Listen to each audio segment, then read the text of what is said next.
ka? Kahapon lagi din nagabot, leksyon ka, lasing po, siruhat na ni pastor. Kaya bikuan ay mga women's, kaya siyempre inyo kumakaroon ng panahon. Ang aton nga lesson sa bukos nga trimestre, nagahisgot siya sa Exodus. Intindihan niyo ang tulong Exodus? Pagbiyahe nila nga tungog, alin sa Egypt at sa Kanaan. Karon nga simana, ang atong kaleksyon, kinatiguluhan siya opresyon. Pagpigos. Sunod, the background and the birth of Moses. Ang background ay ang pagkatawo ni Moses. Ang aton nga memory text makita ya sa Exodus 2:23-25. Suling sa atong memory text, the children of Israel groaned because of the bondage, and they cried out, and their cry came up to God because of the bondage. So God heard their groaning, and God remembered His covenant with Abraham, with Isaac, and with Jacob. And God looked upon the children of Israel, and God acknowledged them. Kung imong hubado ni sa ato mismong inubalan ng kuturan, ang katawhan sa Israel nag-ugayong nilungkod intindihan nyo? Kung sa Binisya pa, niyango-ngo. Samot mo, hindi kintindi. Muna sa dalong na pagka-Binisya, yango-ngo, ugayong, kung sa nilungkod pa, tungod sa ilang pagkaulipon. Masyado kagudlay ng maulipon. And they cried out. Kag nagsinggit sila sa Ginoo. Kag ang Dios tungod sa ilang gali nga pagkaulipon. Kag ang Dios nakabati isang ilang pag-ugayong. Ang Diyos nakadumdum sa iya pag-igsaad kay Abraham, kay Isaac, kay Jacob. Ang pulong diri makita nato, kung hindi mo mahangpan o to, masiling lang ang Diyos nakadumdum. Ang opposite sa nakadumdum, ano gani? Yo? Ang opposite sila ka? Hindi nag-isip. Oo. Sa ato panalimtan.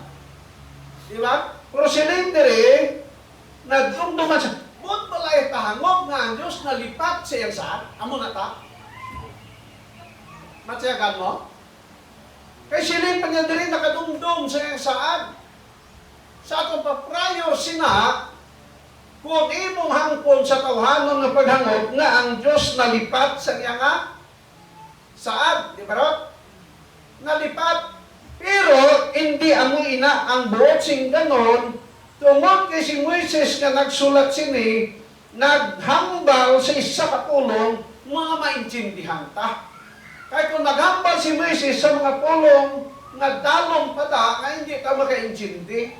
Amo na siya, kag ang Diyos nagsiling siya diri, gintan-aw niyang katawhan sa Israel, kag ang Ginoo naluoy sa iya. Sa ila. Ang libro sang,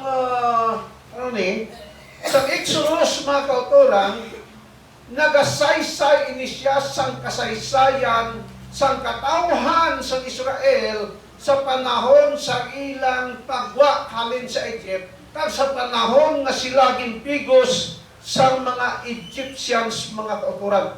Kay man sininga dire, ginoppress sila kag aton makita dire nga ang luha sa mga Kristuhan o kung sa mga Israelite hindi basta-basta. Sa aton nga lesson nakuha naton dire sa early part sa kinabuhi sa katawhan sa Israel, no? God's people in Egypt. Sang dito sila sa Egypt, siling sa aton nga leksyon,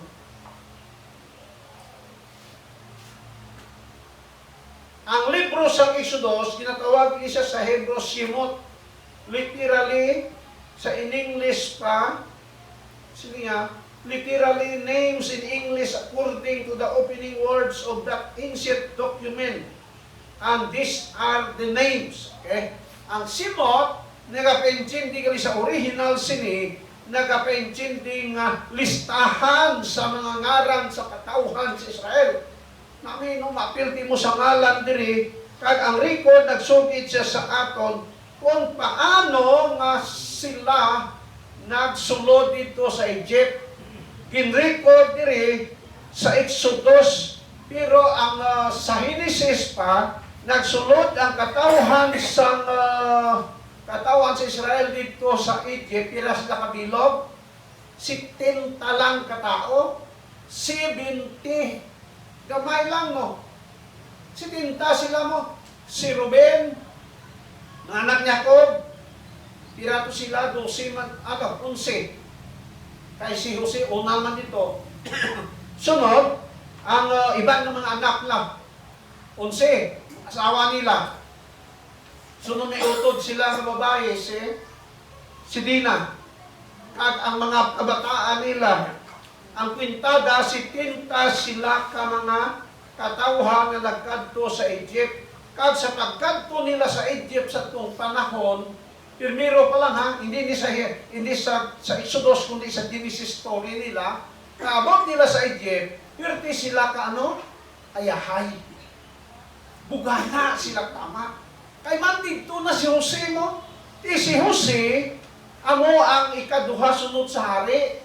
Kag ginpatawag ni Jose ang iyang mga ginikanan, ang iyang mga utod, nga dito, ato sa Egypt. Diba kay balon ni Paraon, ginpaboran sila sa pinakanami nga pabor. Kay siling ni Jose ang akon mga kauturan, mga manugbantay sa karniro. Di ko nagbantay sa karniro, ang kinakinahanglan nila matambok na lupa, nga damo sing hilamon. Kung matambok, kung ano may tanong mo, pirti ka nami. Di karon ginbutang sila sa the best na lupa dito sa Egypt, dito sa Kusin. Sila sa record, dito sila ginbutang sa Kusin. Bisan nga ara sila dito, tiwet man sila kasukot katanom, so kagway pa sing tanom na mahimo tungod sa kutom, ginsuklayan sila ni Jose. Ang ibang nga mga tao nagaantos sa pagbakal sang trigo dito sa kay Jose. Ang ilang lupa naubos na baligya dito kay Jose. Pero ang katawhan sa Israel, why sila singgin baligya? Ginhatagan sila sa gobyerno, pinaagi kay Jose. Supplied sila sa kanamilang kinahanglanon. Kanami, no? Pero, pag abot ni mo na diri sa libro sang Genesis o kung sang Exodus, sinya the story paradoxically stresses that the more makita naton diri na balik ko para maintindihan ta. Sa pag-abot sa insaktong panahon, si Jose napatay, yung mga utod napatay, ang hari nga nakakilala kay Jose napatay, kag ginbus na naman kay ibang nga mga hari. Kag samtang ara laina ang nagbolos, nakita sa mga sang hari kag sa mga Egyptian nga ang kaliwat ni Jose nagmainuswagon. Pangabuhi maayo, sunod, nagdamo sila. Kag ang record nagsugid sa aton, kalabanan sa ila, mga kami? Noleb? Laki. Gamay lang ang bayi. Kalabanan, laki gid. Ti sa una-una nila, kadelikado ni. Kay man laki mo. Ti kulbaan sila kay basi kung i-overthrow lahaw ang binharian, mag-rebuild ang Israel, dito nagsugod ang ginatawag na opresyon sa ila. Inopres sila dito. Kaya nahatlok ang katawhan sang Egypt sa ila. Ang hari mismo nahatlok. Di ang ilang ginimo, gin-opres ang katawhan sang Israel. Pero ang record sa Biblia nagsukid sa aton, the more na sila gin-opres kung gindaog-daog sila, Damor nga sila, nagdamo, big na nagdamo. Hindi na sa ila kadamo. Amo na pala kung ang atong istoryahan, dire kasaysayan sa mga Egyptians. Di ano, sa mga Israelites ito sa Egypt, ano kapuslanan sini para sa aton niya? Di ba, Diyo? Kinang aplikasyon sini ba? Kaya kung amo lang itong ilat, ano man aton labot sa tuman? Istorya lang to sa ilang kinabuhi. Pero ang record nagsugit sa aton, nga si San Pablo naghambal, kung anong natabo sila, handumana, diksyon to para sa aton. Buti tango, panahon na sila gi-oppress, nagdamo sila. Buti sing kanon, sa sulod sa iglesia, damor na mag-abot sa imo, ang mga pagsulay sa kinabuhi, damor na ikaw mag-ano ka? Ha? Matibay. Magmatibay ka. Tuon na Diyo. Magmatibay ka, magmagasigon ka. Kaya hindi ka masiling na magmanisigon kung hindi ka agyan sa ano? Sa bagyo. Oh. Dito sa Samar, sa Bicol, pag-announce tayo ng isang pag-asa may bagyo nung nahimok mga Bicolano, mga waray, ang ilang balay, ginabantingan kung daan niyo. Palibot na, bantingan na siya. Para nga pag-abot hangin, hindi siya matumba. Amo na siya. Ang operasyon kung mga pagsulay sa kinabuhi, ano ko no? Dapat makapadasig sa aton. Hindi kayo mag-abot pagsulay na hindi mong simba ati. Ay, tumbang ng daan. You see? Sa sunod na portion sa ating leksyon, ang historical background, tanaw ito yung background nila sa history sa panahon sa mga katauhan sa Israel. Diri kay na, ginsay-say ko na ni sa aton kay na ginhatag ni Paraon pinakamaayong lupa dito sa Egypt. Ginhatag ni Paraon ang isa ka authority dito kay Jose. Na si Jose, mao ang nagasunod kay Paraon. The most plausible historical background to that Joseph story is the following, the new ruler. Ang back-on, hari. Sa Exodus na ta. Back-on, hari, Exodus 1:8. Who did not know Joseph. Tama? No, ay nakakilala kay Joseph. Butsing ganun, ining mga hari na nagsurunod, ay sila siguro nabasa sa history sa ilang kinarian. Di pera pa lang na tuwing siguro nagligad, siguro mga 50 years ay na sinama, nalipat na sila. Sa ginimo ni Jose, why kami malipat tayo Benjamin, ano dito? Hindi ang Prime Minister sa Israel. Benjamin Netanyahu. Why siya malipat sa history?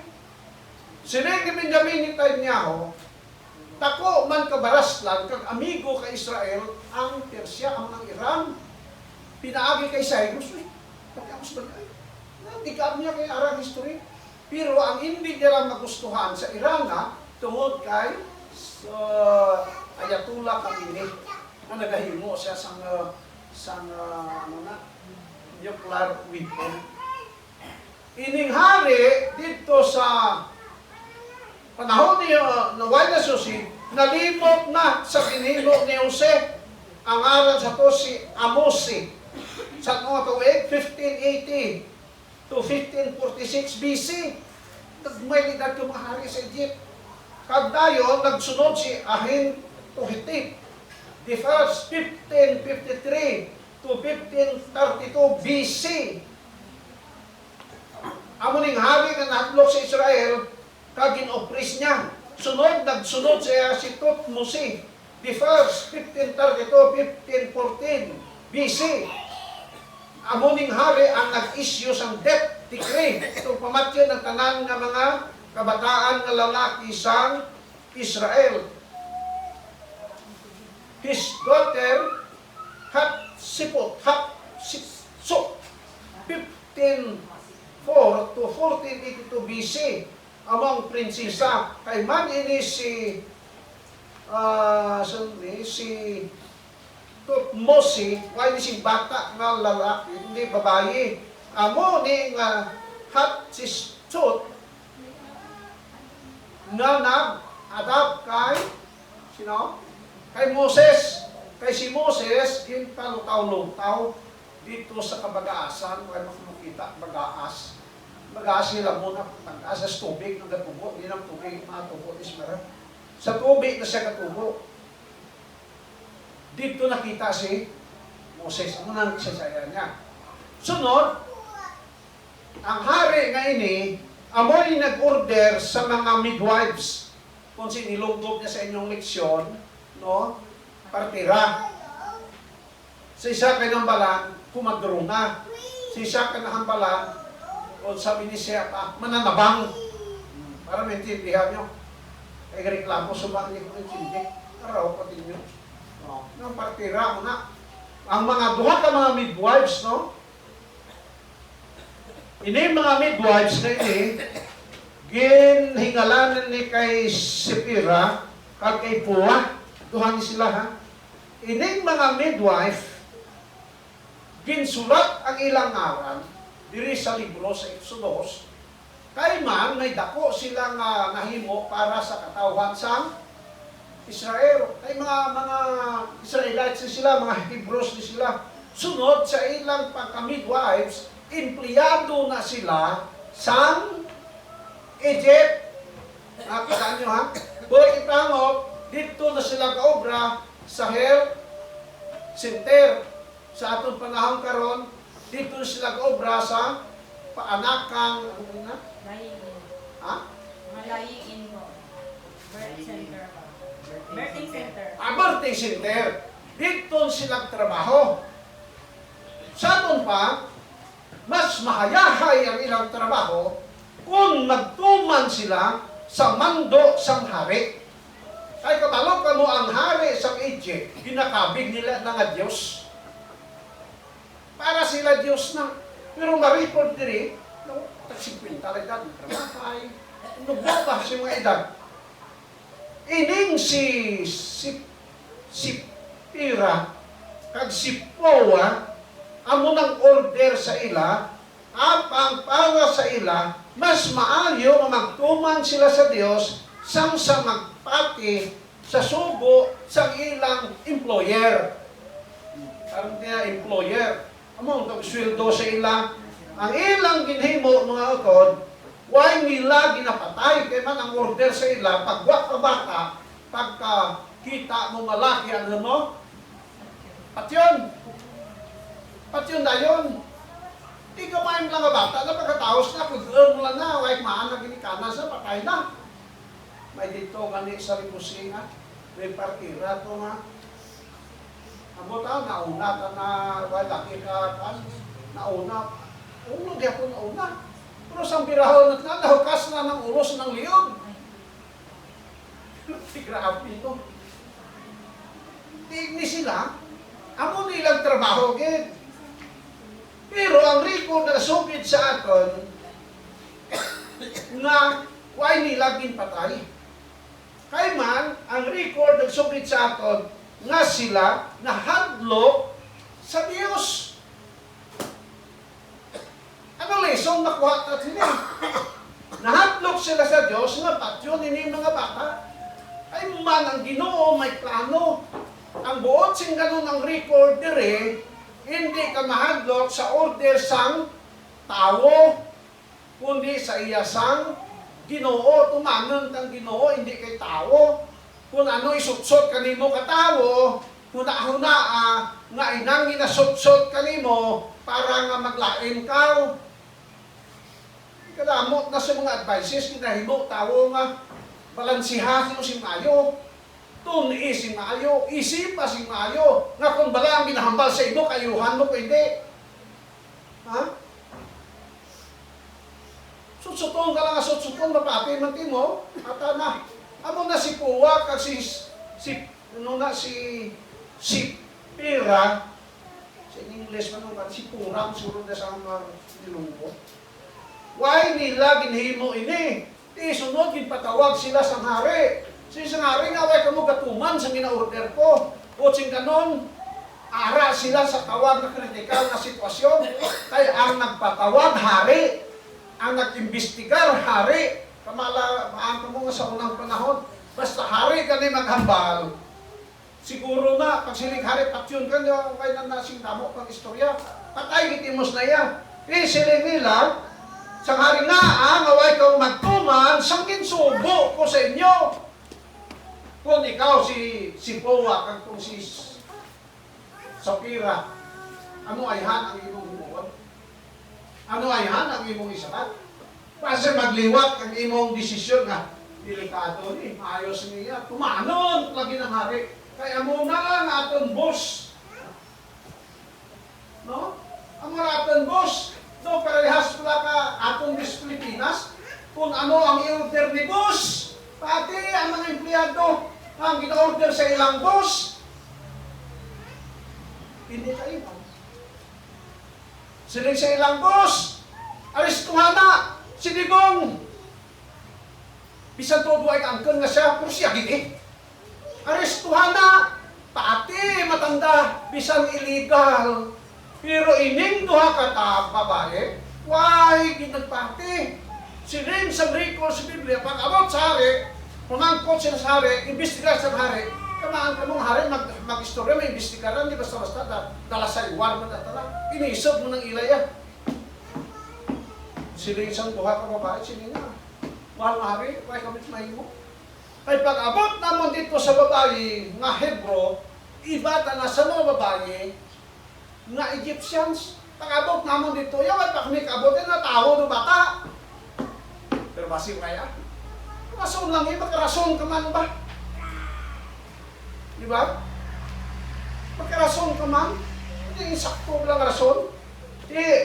Ang record, nagsugit, nga sa ginhimo sang duha ka babae siling sa istorya sa aton maleksyon, God bless them with their own large family. Ano pa no? Ang Ginoo sa ilang ginhimo, ginpadalanginan sila sa isa kadako nga no? Pati malay. Amo ng blessing sa Ginoo sa ilalim. Dako nga pati malay. Botsing kanon, nagbata sila yasing damo, ang iyang bata, naglagko man, sunod nagbata man, kag nang ano sila kuno, nang minuswakon, inang bot hambalon dire, sa atong na-record, ano, God bless them with their own large families. Ang bot sing ganon, hindi mo lahimay-himayon ang record, ang Ginoo, naghimo sa ila, nga mauswagon kag ang bugos nilang panimalay hindi lang materially. Ay mga utot bisa atong ginasukob ng uswagan pinagi sa material. No? Pira kabilog imong bayansis, pira kabilog imong sakyan, pira kabilog. Hindi amo sinambot singanom sa Biblia. Ang large families meaning mga panimalay na ang iyang panimalay, tanan-tanan silang ano? Matinumanon sa Diyos. Watching kanon sila tanan nga panimalay ni sa mga partira na ini sa mga midwives ni tinumanon. Kung sa modernong panahon, sila mga active church members, kada Sabado sa iglesia. Amo ng panalangin, ay ano lang ka panalangin, materially mga utod, kung ang imong panimalay dito sa kalibutan. No? Dito sa diskuhan, dito sa beer house, maguli, nagatuling-tuling, takol maguli, tok-tok na ano, Balo? Balo mo tok-tok? Ano tok-tok na? Tok-tok na puti! Kag sunod, pirmi ka dara ka, palayo, kay pirmi ka tumbok. Hindi na amo, ang buot sing ganon sa tuliso. Siling dire, ining large families, sila niya, what a powerful testimony to faithfulness. These women, regardless of how little they know of theology know not only what was right, but choose to do what's right. Ano ko no?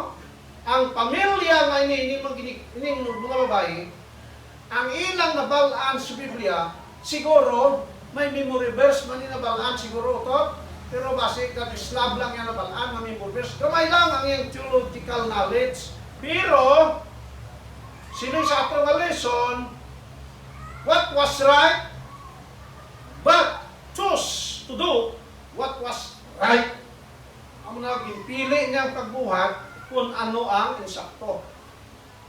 Sunod na tayo sa atong leksyon, sa sining pag-order ni Paraon sa pagpamatay sa katawhan sa Israel sa mga lalaki, dira mismo na tao siya, sino? Ang bidatas ng karambek, sino? Ha? Ano ta? Diri na tao si Moises. Panahon sa krisis. Panahon sa katawhan na ginapamatay. Sining sa atong lesson, the historical background of Moses' birth and life is thrilling because he lived during the time of the famous Egyptian Hittite dynasty. One king during this dynasty is Thutmose III, called the Napoleon of Egypt. Siya gina-consider na pinaka-famous pero sa ancient Egypt. Tawag sa Napoleon of Egypt. Yun, no? Sa itong sa iyang panahon, sa iyang dynasty, sikat katama, kag diri nagtao si Moses, kag diri gin-order ang ginatawag nga death sentence sa tanan nga bata. Basta laki pamatyon, dira gin-order sa iyang panahon. Kag sa iyang panahon, mga utod, diri na tao si Moses. Botsing ganon, bisan ano ka-critical ang panahon, kay plano sa Diyos, bet matumang hindi. Matumang na po na iya. Hindi natin ma-underestimate. Hindi natin masiling, duro lang katrason ng mga panigong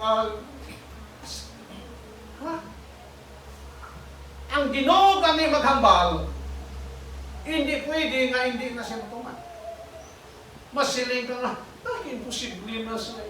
Ano mo na pagkuhan kasi muna, kung project simbahan, iway matat mga kwarta. Puro labla kita panaw. Puro labla kita negatibo tanan.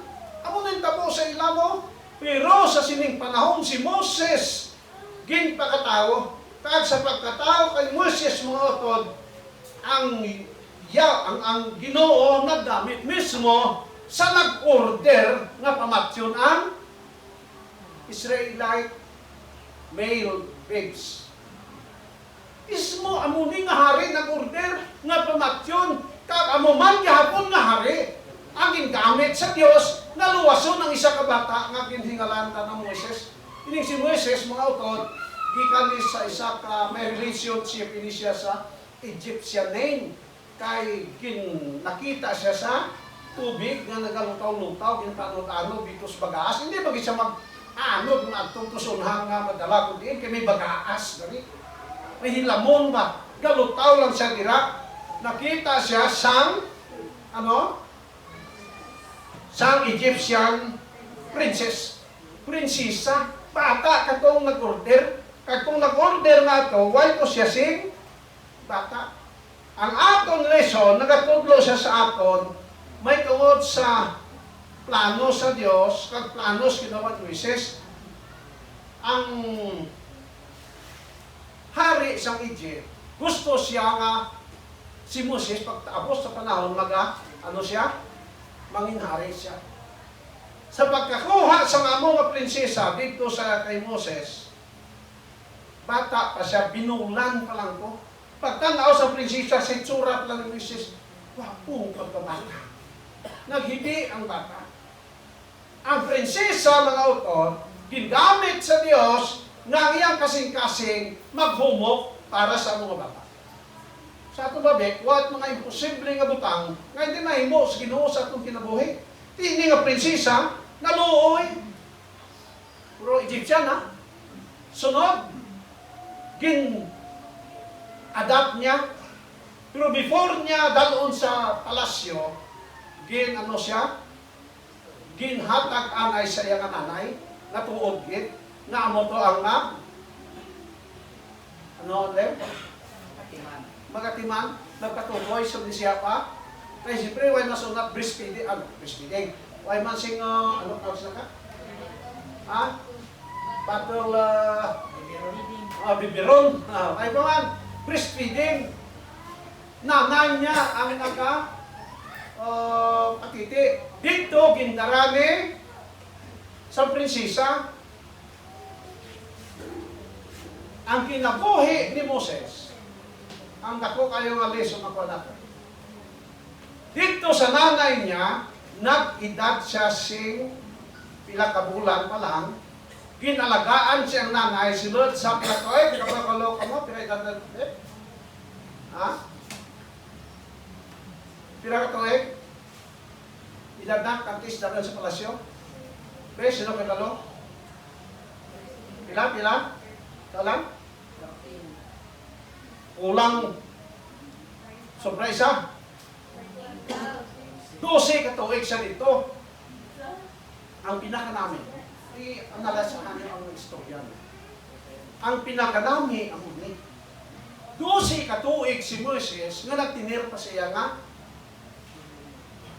nanay. Sunod sa 12 katuig, ginhingalitan sa iya nga nanay. Sabi hingalit sa parang ha? Hingalitan ba? Kanang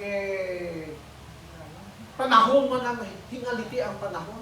Sabi ni siya, ha? Ha? Dalikyatan? Dalikyatan? Agi ka lang ito, dalikyat ka lang.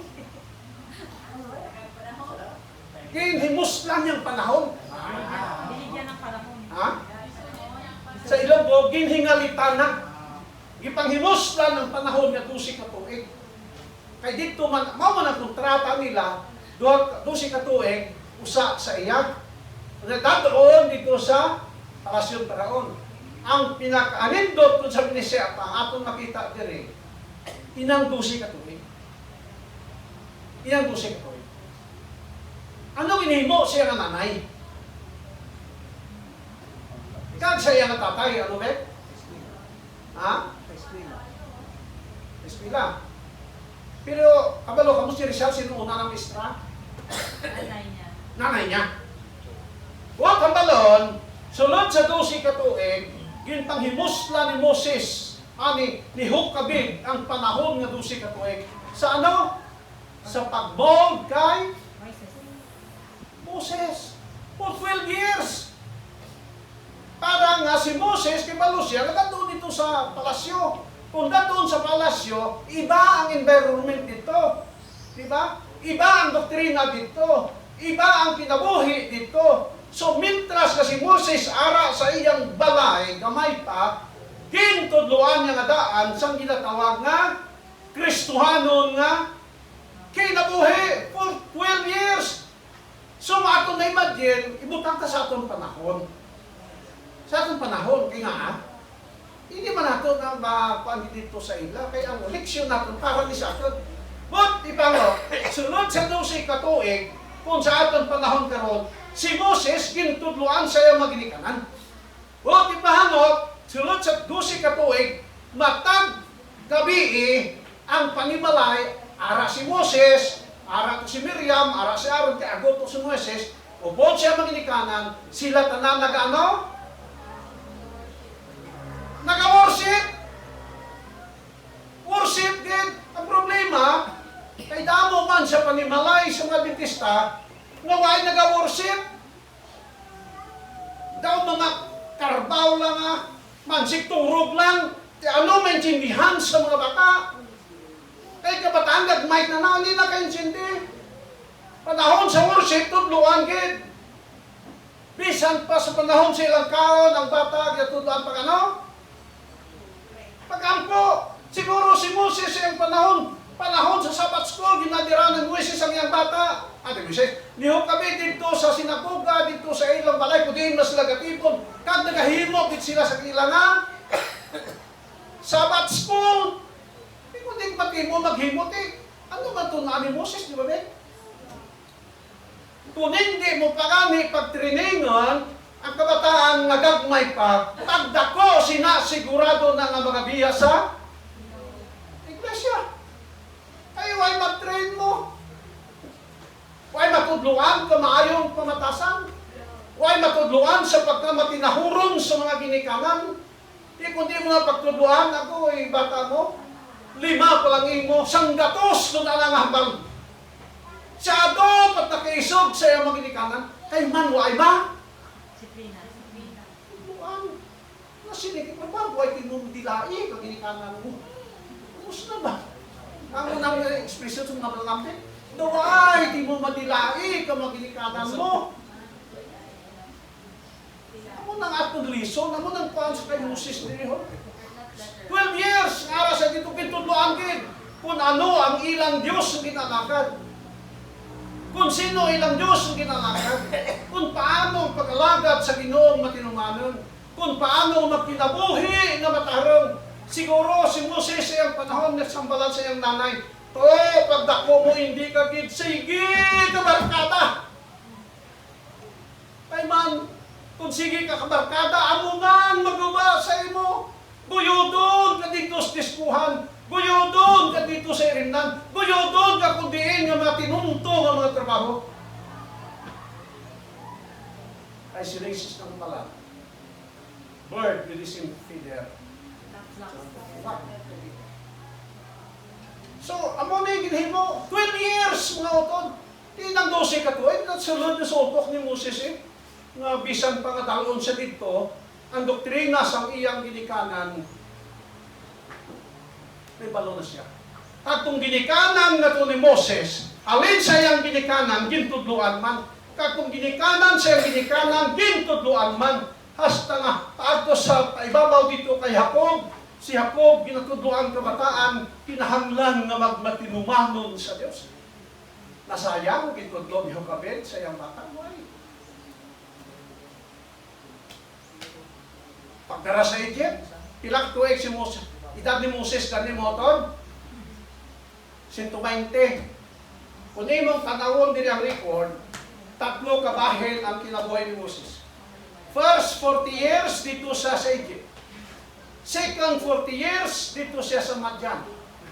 Nanagyo man siya dito sa Madian. Ang Madian mo ton amo ng Arabia sa karong panahon. Pwede siya malagas ni Paro.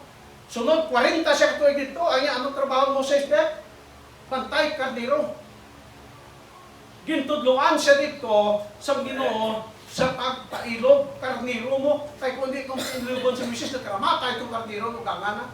Kay man ang kinabuhi na pag-abot niya dito sa Egypt, pinaghari-hari kiti kay hari ito mo. Dayon dito. Ti-80 na edad niya. Pag 80 niya nagwa sa Madian, kag gindala niyang katawan sa Israel, siya nag-lead sa katawan sa Israel. For 40 years siya po. Kag sinang last na 40 years ni Moses, diri niya nagugol ang iyang buluhakon sa pagsulat sang 5 ka libro o 6 ka libro sa Biblia. Ano na? Genesis, Exodus, Leviticus, Numeros, Deuteronomy, last is Job. Ang libro ni Job si Moises ang sulat. Sulod na sa 40 naman. Huwag ipango. Ang ato lisol na tuto sa aton. Sang plano sa Diyos para kay Moses at para sa aton. Sa aton pa, kinahanglan nga pamalandungan naton kung ano ang aplikasyon sini sa aton nga kinabuhi. Abi ninyo si Moses sa panahon, hindi lang kay basta nabasa na si Israel. Hindi na-mold si Moses tungod sa pagtudlo siya nga ginikanan. Ano nga kamo kay Sarah po ginikanan nagampal? Anong siling ni isang Ginoo kay Moses? Isulat mo ini, ibutang mo sa imong utanganan, kag ihambal mo ini, sa nagalingkod ikaw, sa nagahigda ikaw, kat sa nagalakat ikaw. Butsing ganon, ang responsibilidad hindi magungkat. Mintras nga ano kung tao, buhi.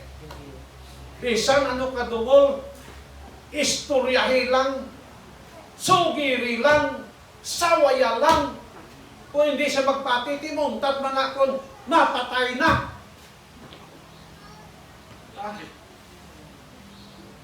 Amo na siya. Ato lison, may dako kayo nilata sa tulo. Sunod si mana na ito lison, the burning mass. Itong pagkakita ng Mrs. Pinasunog na ano pa, samping. Ang ini, ang kapusan sa ato na itself.